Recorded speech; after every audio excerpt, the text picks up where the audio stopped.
శ్రీ గురుభ్యో నమః. ఓం శ్రీ మాత్రే నమః. ఈటీవీ ప్రేక్షకులకి నమస్కారం. శుభమస్తు కార్యక్రమానికి స్వాగతం.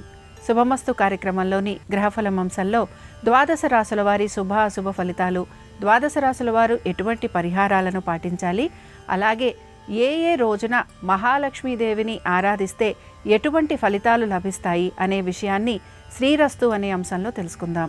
ముందుగా నేటి పంచాంగం. స్వస్తి శ్రీ చాంద్రమాన శ్రీ విశ్వావసు నామ సంవత్సరం, దక్షిణాయనం, వర్ష ఋతువు, భాద్రపద మాసం. ఈరోజు తిథి భాద్రపద బహుళ త్రయోదశి, రాత్రి 11:51 వరకు. నక్షత్రం ఆశ్లేష, ఉదయం 8:49 వరకు. తదుపరి మఖా నక్షత్రం ప్రారంభం. రాహుకాలం ఉదయం 10:30 నుంచి 12 గంటల వరకు. ఇక ఈనాటి గ్రహస్థితి ఏ విధంగా ఉందో పరిశీలిద్దాం. గురువు మిథునంలో సంచారము, శుక్రకేతువులు సింహంలోను, రవి బుధులు కన్యలోను, కుజుడు తులలోను, రాహువు కుంభంలోను, శని వక్రగతిలో మీనరాశిలో సంచరిస్తున్నారు. ఈ గ్రహస్థితి ఆధారంగా ద్వాదశ రాశుల వారి ఫలితాలు ఏ విధంగా ఉంటాయో పరిశీలిద్దాం. ముందుగా మేషరాశి.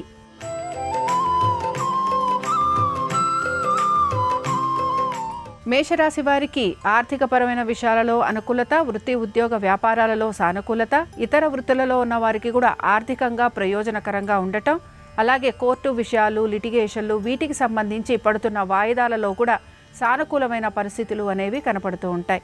బంధుమిత్రుల్ని కలవటం, అలాగే పెద్దలకు సంబంధించిన కార్యక్రమాల వైపు విశేష ఆసక్తిని మీరు కనపరుస్తూ ఉంటారు. దీంతో పాటు మీరు గనక బ్యాంకు ద్వారా రుణ ప్రయత్నాలు గనక చేస్తూ ఉంటే అందులో కూడా సానుకూలమైన పరిస్థితులు కనపడుతున్నాయి. ముఖ్యంగా శత్రువులపైన విజయాన్ని సాధించే అవకాశాలు, దీంతో పాటుగా మీ ఆరోగ్యానికి సంబంధించి తీసుకుంటున్న జాగ్రత్తలు చక్కటి ఫలితాలను ఇవ్వటం మీకు ఆనందాన్ని కలిగిస్తూ ఉంటుంది. సంతానానికి సంబంధించి అనుకున్న విధంగా వారికి ప్రతి విషయంలోనూ సానుకూలమైన పరిస్థితులు అనేవి కనపడుతూ ఉంటాయి. ఇక మేషరాశికి చెందిన అశ్విని నక్షత్రం వారికి తప్పనిసరిగా ఆర్థికపరమైన విషయాలలో అనుకూలతతో పాటు బంధువర్గీయులతోటి వీరికి సంబంధ బాంధవ్యాలు మెరుగుపడటం, అలాగే వృత్తి ఉద్యోగ వ్యాపారాలలో కూడా సానుకూలమైన పరిస్థితులు అనేవి కనిపించటం, దీంతో పాటు ముఖ్యంగా ఉద్యోగస్తులకి ఉద్యోగపరంగా వీరికి పదోన్నతులు లభించటం లేదా ఇంక్రిమెంట్స్ లాంటివి లభించే అవకాశాలు గోచరిస్తున్నాయి. ఈ మేషరాశి వారు ఈరోజు మహాలక్ష్మీదేవి యొక్క అష్టోత్తరం చదవటం, వినటం, అమ్మవారి దర్శనం వీరికి మంచి ఫలితాలను కలిగిస్తుంది. అనుకూలించే దిక్కు ఈశాన్యం. కలిసొచ్చే రంగు ఎరుపు. అదృష్ట సంఖ్య 8.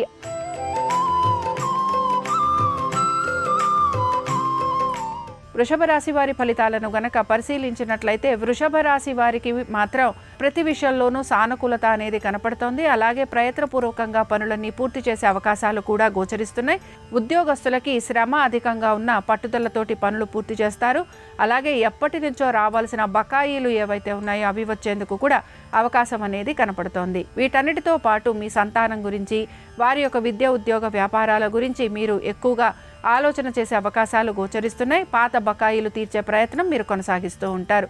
ఎప్పటి నుంచో ఎవరితో అయితే మీకు మనస్పర్ధలు ఉన్నాయో వాటిని మీరు తీర్చుకునే ప్రయత్నం కూడా చేస్తూ ఉంటారని చెప్పొచ్చు. నూతన ఉద్యోగ ప్రయత్నాలు చేస్తున్న వారికి ఈ రోజు సానుకూలంగా ఉండే అవకాశాలు గోచరిస్తున్నాయి. వృషభ రాశి వారు ఈ రోజు శ్రీ సూక్తం చదవటం, వినటం, అమ్మవారి దర్శనం వీరికి మంచి ఫలితాలను కలిగిస్తుంది. అనుకూలించే దిక్కు వాయువ్యం. కలిసొచ్చే రంగు నీలము. అదృష్ట సంఖ్య 7.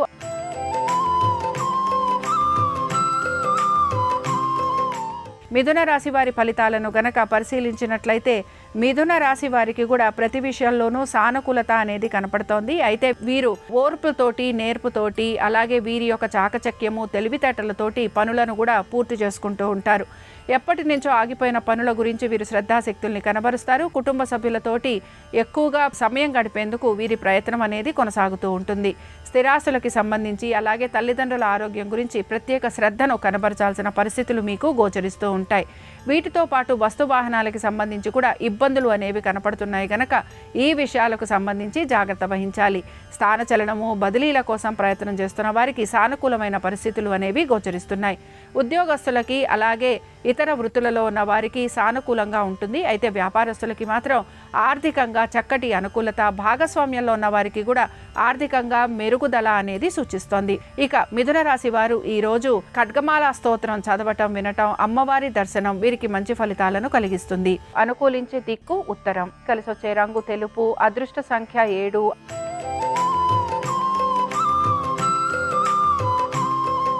కర్కాటక రాశి వారి ఫలితాలను గనక పరిశీలించినట్లయితే ఆరోగ్యం గురించి శ్రద్ధాశక్తుల్ని కనపరచాలి. అలాగే వీరు తీర్థ స్నానాలకి లేకపోతే వీరి పెద్దలకి సంబంధించిన కార్యక్రమాల వైపు ఎక్కువగా ఆసక్తిని కనబరుస్తూ ఉంటారు. బంధువర్గీయుల్ని కలిసే అవకాశాలు కూడా గోచరిస్తున్నాయి. స్థానచలనం, బదిలీలు వీటి కోసం ప్రయత్నం చేస్తున్న వారికి మాత్రం ప్రతికూలత అనేది గోచరిస్తోంది. ఉద్యోగస్తులకి శ్రమ అధికంగా ఉంటుంది. అయితే దీనికి సంబంధించి మీరు అనేక మార్గాలు కూడా వెతుకుతూ ఉంటారు. మీ యొక్క ఉన్నతాధికారులకి సమాధానం చెప్పుకోవాల్సిన పరిస్థితులు మీకు గోచరిస్తూ ఉంటాయి. నూతన పెట్టుబడుల గురించి, నూతన వ్యాపారాల గురించి యోచిస్తున్న వ్యాపారస్తులకి కూడా ఇబ్బందికరమైన పరిస్థితులు అనేవి గోచరిస్తున్నాయి. ఆరోగ్యానికి సంబంధించి తగు జాగ్రత్తలు తీసుకోవాలి. మందులు వాడాల్సిన పరిస్థితులు మీకు ఎక్కువగా ఉంటాయి. మీ సంతానం గురించి, వారి పురోగతి గురించి మీరు ఆలోచన చేయటం, తగిన విధంగా మీరు మార్పులు చేర్పులు చేసుకుంటూ ముందుకు వెళ్లేందుకు ప్రయత్నం అనేది కొనసాగుతూ ఉంటుంది. దీర్ఘకాలిక పెట్టుబడులు కానీ లేకపోతే షేర్లు కానీ వీటిపైన ఈ రోజు పెట్టుబడులు పెట్టేందుకు మీరు ఆసక్తి అనేదాన్ని కనబరచరు. ఇక కర్కాటక రాశి వారు ఈరోజు మహాలక్ష్మీదేవి యొక్క సహస్రనామాలు చదవటం, వినటం, అమ్మవారి దర్శనం మీకు మంచి శుభ ఫలితాలను కలిగిస్తుంది. అనుకూలించే దిక్కు ఈశాన్యం. కలిసొచ్చే రంగు ఆకుపచ్చ. అదృష్ట సంఖ్య 1.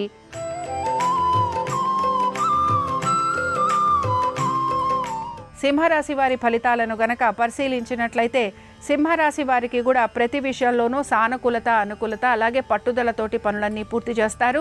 మీ స్వవిషయాలు ఏవైతే ఉన్నాయో వాటిపైన శ్రద్ధాశక్తుల్ని కనబరుస్తారు. ముఖ్యంగా ఈ సింహరాశికి చెందిన మఖా నక్షత్రం వారు మాత్రం ప్రతి విషయాన్ని జాగ్రత్తగా గమనించుకుంటూ ముందుకు వెళతారు. అలాగే మీ పైన మీరు ఎక్కువగా ఆసక్తిని కనబరుస్తారు. మీ మనసులో ఉన్న ఆలోచనల గురించి ఎక్కువగా మీరు నలుగురితోటి ప్రస్తావించే అవకాశాలు కనబడుతున్నాయి. అయితే మీరు ఆశించిన విధంగా, మీరు కోరిన విధంగా మార్పులు అనేవి గోచరించటం లేదు అనే నిరాశ కూడా మీలో కొద్దిగా కనపడుతూ ఉంటుంది. అయితే ముఖ్యంగా ఈ రాశికి చెందిన మఖా నక్షత్రం వారికి ఆర్థికంగా అనుకూలత అనేది మాత్రం గోచరిస్తోంది. ఇక ఈ సింహరాశికి చెందిన వ్యాపారస్తులకి శ్రమ అధికంగా ఉంటుంది. అలాగే దీంతో పాటు మీ భాగస్వామ్యంలో ఉన్న వారికి కూడా ఇబ్బందులు అనేవి కలుగుతూ ఉంటాయి. మీ జీవిత భాగస్వామికి సంబంధించి కూడా వారి యొక్క ఆరోగ్యము, అలాగే వారి యొక్క ఉద్యోగము, ఆర్థిక స్థితిగతులు వీటిపైన మీరు శ్రద్ధాశక్తుల్ని కనబరచాల్సిన పరిస్థితులు మీకు గోచరిస్తూ ఉంటాయి. ఇక సింహరాశి వారు ఈరోజు శ్రీ సూక్త అష్టోత్తరం చదవటం, వినటం, అమ్మవారి దర్శనం మీకు మంచి ఫలితాలను కలిగిస్తుంది. అనుకూలించే దిక్కు ఉత్తరం. కలిసొచ్చే రంగు తెలుపు. అదృష్ట సంఖ్య 7.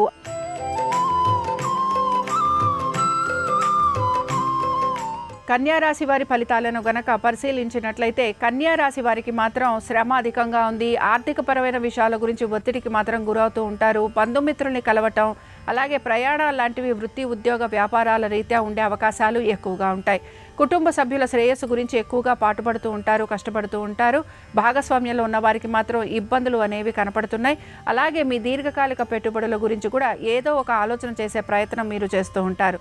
స్థిరాస్తులకి సంబంధించి అమ్మకాల గురించి ఆలోచన చేసే అవకాశాలు ఎక్కువగా ఉంటాయి. అలాగే ముఖ్యంగా కన్స్ట్రక్షన్స్లో ఉన్న లేకపోతే భూ సంబంధమైన వ్యాపారాలు చేస్తున్న వాటికి సంబంధించి పెద్దగా మార్పులు అనేవి ఏవి కూడా ఈ రాశి వారికి కనిపించటం లేదు. మీరు ఎప్పుడైతే దీర్ఘకాలిక పెట్టుబడులపైన పెట్టుబడి పెట్టారో వాటికి సంబంధించి కూడా అమ్మకాల గురించి ఆలోచన చేసే అవకాశాలు ఎక్కువగా ఉంటాయి. కన్యారాశి వారు ఈరోజు కనకధారా స్తోత్రం చదవటం, వినటం, అలాగే అమ్మవారి దర్శనం వీరికి మంచి ఫలితాలను కలిగిస్తుంది. అనుకూలించే దిక్కు నైరుతి. కలిసొచ్చే రంగు పసుపు. అదృష్ట సంఖ్య 3.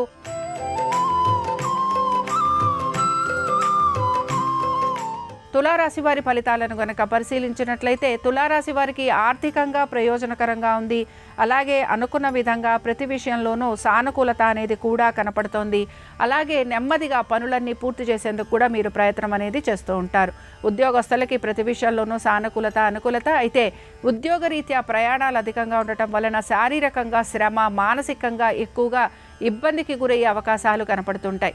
శత్రువుల వలన ఎక్కువగా ఇబ్బందికి గురి కావటం, నరఘోష, నరదృష్టి అధికంగా ఉండటం, శారీరక పీడ అధికంగా ఉండటం వలన ప్రతి పనిలోనూ కూడా మీరు ఆశించిన విధంగా మీరు మీ యొక్క ప్రజ్ఞాపాఠవాలను చూపించలేని పరిస్థితులు మీకు కనపడుతూ ఉంటాయి. నమ్మిన వారు మీకు దూరంగా ఉండటం, అలాగే మిమ్మల్ని నమ్మించి ఆర్థికంగా మీ దగ్గర నుంచి ధన సహాయం పొంది ఆ తర్వాత మీకు తిరిగి ఇవ్వకపోవటం, ఇవన్నీ కూడా మిమ్మల్ని ఇబ్బందికి గురి చేసే అవకాశాలు ఎక్కువగా ఉంటాయి. సంతానానికి సంబంధించి చక్కటి అనుకూలత గోచరిస్తోంది. అలాగే ఉద్యోగస్తులతో పాటు ఇతర వృత్తులలో ఉన్న వారికి సానుకూలత. అయితే ఈ తులారాశి వారు మాత్రం ఈరోజు పెట్టుబడుల వైపు ఆసక్తిని కనబరుస్తారు. ముఖ్యంగా స్టాక్స్కి సంబంధించి పెట్టుబడులు పెట్టేందుకు ఎక్కువగా మీ ప్రయత్నం అనేది కొనసాగుతూ ఉంటుంది. తులారాశి వారు ఈరోజు లక్ష్మీ కవచం చదవటం, వినటం, అలాగే అమ్మవారి దర్శనం వీరికి మంచి ఫలితాలను కలిగిస్తుంది. అనుకూలించే దిక్కు ఉత్తరం. కలిసొచ్చే రంగు తెలుపు. అదృష్ట సంఖ్య 7.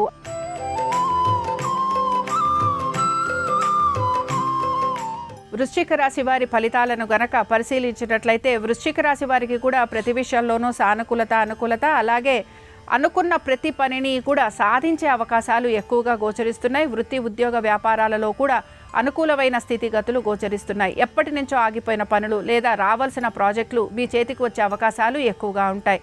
దీర్ఘకాలిక పెట్టుబడుల వైపు కూడా ఆసక్తిని కనబరుస్తారు. స్థిరాస్తికి సంబంధించి తగిన విధంగా నిర్ణయాలు తీసుకునే ప్రయత్నాలు కూడా మీరు చేసే అవకాశాలు గోచరిస్తున్నాయి. ఇక వీటన్నిటితో పాటు ముఖ్యంగా వృశ్చిక రాశికి చెందిన అనురాధ నక్షత్రం వారు మాత్రం వీరు అనుకున్న విధంగా పనులన్నీ పూర్తి చేయటం, ఆర్థికంగా అనుకూలత ఉండటం, సంతానానికి కూడా సంబంధించి మీరు తగిన నిర్ణయాలు తీసుకోవటము, అలాగే పెట్టుబడులు, వీటన్నిటితో పాటు స్థిరాస్తి వ్యవహారాల వైపు కూడా శ్రద్ధాశక్తులు కనపరిచే అవకాశాలు గోచరిస్తున్నాయి. వృశ్చిక రాశికి చెందిన వారు లక్ష్మీనారాయణ స్తోత్రం చదవటం, వినటం, అలాగే అమ్మవారి దర్శనం వీరికి మంచి ఫలితాలను కలిగిస్తుంది. కలిసొచ్చే రంగు తెలుపు. అదృష్ట సంఖ్య 5. అనుకూలించే దిక్కు ఆగ్నేయం.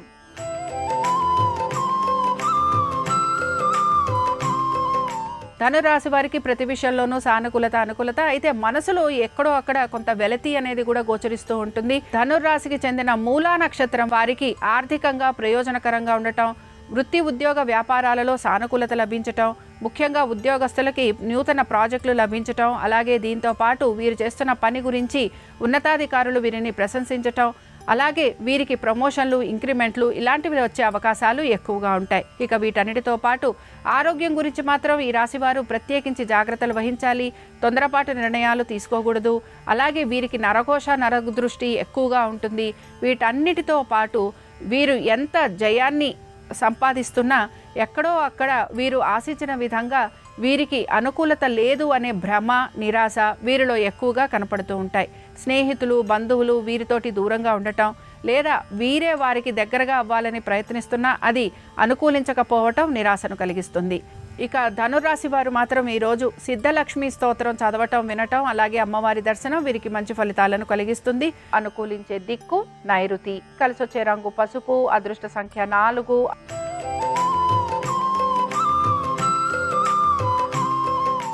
మకర రాశి వారి ఫలితాలను గనక పరిశీలించినట్లయితే మకర రాశి వారికి కూడా వృత్తి ఉద్యోగ వ్యాపారాలలో సానుకూలత అనేది లభిస్తున్న పనులు మీరు ఆశించినంతగా వేగవంతంగా పూర్తి కాకపోవటం నిరాశను కలిగిస్తుంది.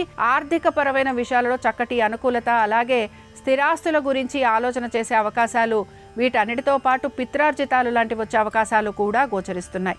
సంతానం గురించి, వారి యొక్క విద్య ఉద్యోగ వ్యాపారాల గురించి మార్పులు చేర్పులు జరిగే అవకాశాలు ఎక్కువగా ఉంటాయి. ఇక వీటన్నిటితో పాటు ముఖ్యంగా మనసుని ప్రశాంతంగా ఉంచుకునేందుకు మీరు ఎక్కువగా ప్రయత్నం చేస్తూ ఉంటారు. తీర్థయాత్రలు, దైవ దర్శనాలు, పితృ సంబంధమైన కార్యక్రమాలు వీటిల్లో పాలు పంచుకునే అవకాశాలు ఎక్కువగా ఉంటాయి. కోర్టు విషయాలు కానీ లేకపోతే ఇతర విషయాలు ఏవైతే ఉన్నాయో వీటికి సంబంధించి వాయిదా పడే అవకాశాలు ఎక్కువగా ఉంటాయి. మకర రాశికి చెందిన వారు ఈరోజు గాయత్రి మంత్రాన్ని చదవటం, వినటం, అమ్మవారి దర్శనం వీరికి మంచి ఫలితాలను కలిగిస్తుంది. అనుకూలించే దిక్కు నైరుతి. కలిసొచ్చే రంగు నలుపు. అదృష్ట సంఖ్య 9.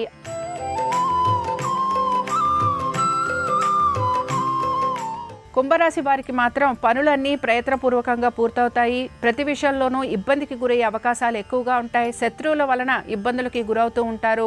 మీరు నమ్మిన వారి వలన మీకు ఆర్థికంగా నష్టం కలిగే అవకాశాలు ఎక్కువగా ఉంటాయి. దీర్ఘకాలిక పెట్టుబడులు, స్టాక్స్ వీటి వలన కూడా నష్టపోయే అవకాశాలు ఉంటాయి కనుక జాగ్రత్త వహించాలి. వీటన్నిటితో పాటు మీ సంతానము, వారి అభివృద్ధి, మీ కుటుంబ సభ్యులు, వారి యొక్క ఆరోగ్యము వీటిపైన మీరు జాగ్రత్త వహిస్తూ ముందుకు వెళ్ళాలి. ఇక ముఖ్యంగా ఈ కుంభరాశికి చెందిన ఉద్యోగస్తులకి పెద్దగా మార్పులు చేర్పులు అనేవి గోచరించడం లేదు. అయితే వీరికి ఆర్థికంగా కొంత మెరుగయ్యే అవకాశాలు మాత్రం గోచరిస్తున్నాయి. వ్యాపారస్తులకి వ్యాపార పరంగా మాత్రం వీరు నూతన వ్యాపారాలు గనక మొదలుపెట్టినా లేకపోతే మామూలుగానే వీళ్ళు వ్యాపారాలు లాంటివి చేస్తున్నా దానికి సంబంధించి మాత్రం ఆర్థికంగా ఒత్తిడికి గురయ్యే అవకాశాలు ఉంటాయి. ఇతర వృత్తులలో ఉన్న వారికి మిశ్రమ ఫలితాలు గోచరిస్తున్నాయి. ఈ కుంభరాశి వారు ఈరోజు దుర్గాదేవి యొక్క అష్టోత్తరం చదవటం, వినటం, అమ్మవారి దర్శనం మీకు మంచి ఫలితాలను కలిగిస్తుంది. అనుకూలించే దిక్కు ఈశాన్యం. కలిసొచ్చే రంగు పసుపు. అదృష్ట సంఖ్య 5.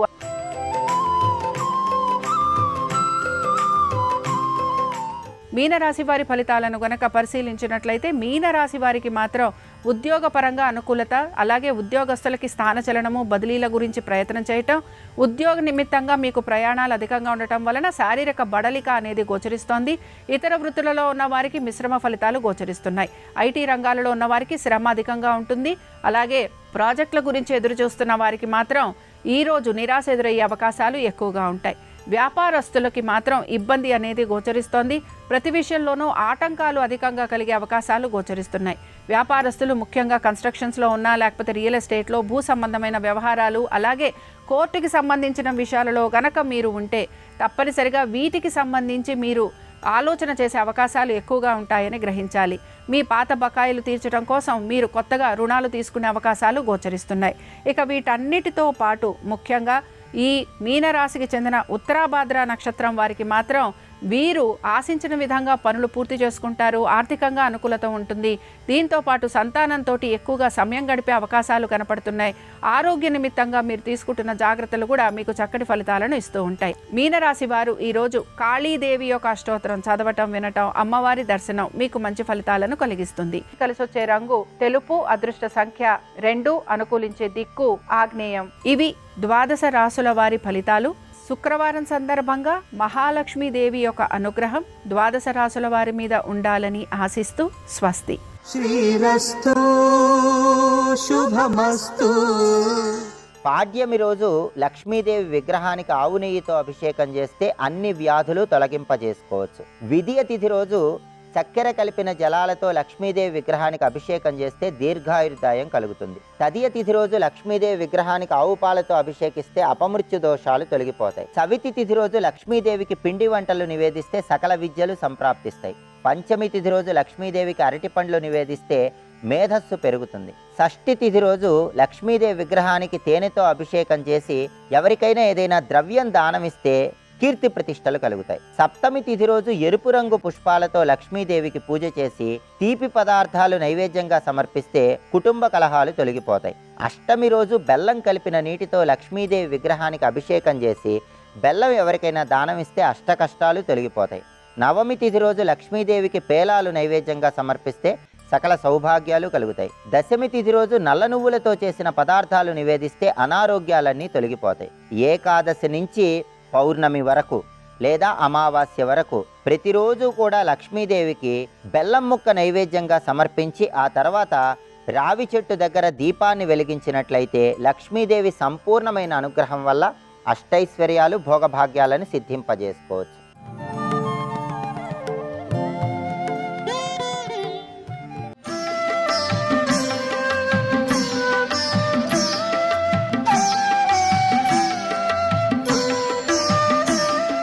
హేరంబ గణపతి అని ఉంటారు. నిజంగా హేరంబ గణపతి ధ్యానానికి చాలా అనువైన మూర్తి. ఎంత అందంగా ఉంటుందో మీకు బహుశः ఇంకా ఎక్కడ అంత అందమైన మూర్తి దొరకదు. హేరంబ గణపతి మూర్తికి ఉండేటటువంటి సౌందర్యం చూసి తీరాలి. 5 ముఖాలు ఉంటాయి. తండ్రికి ఎలా 5 ముఖాలు ఉంటాయో కొడుకైనటువంటి విఘ్నేశ్వరుడు కూడా 5 ముఖాలతో ఉంటాడు. ఈ 5 గజముఖాలే, 5 ఏనుగు ముఖాలే. 4 వైపులా 4 ఏనుగు ముఖాలు ఉంటాయి. పైన ఒక ఏనుగు ఉంటుంది. అది చూడడానికి ఎంత అందంగా ఉంటుందో. విచిత్రం ఏమిటంటే 5 ఏనుగు ముఖాలతో ఉండి హేరంబ గణపతి వాహనం సింహం, ఎలుక కాదు. మూషిక వాహనం మీద ఎక్కడు, ఆయన సింహవాహనం మీద ఎక్కుతాడు. 5 ఏనుగు ముఖాలతో ఉన్నవాడు సింహవాహనం మీద ఎక్కి వెడుతుంటే ఎంత విచిత్రంగా ఉంటుందో. ఎందుకని?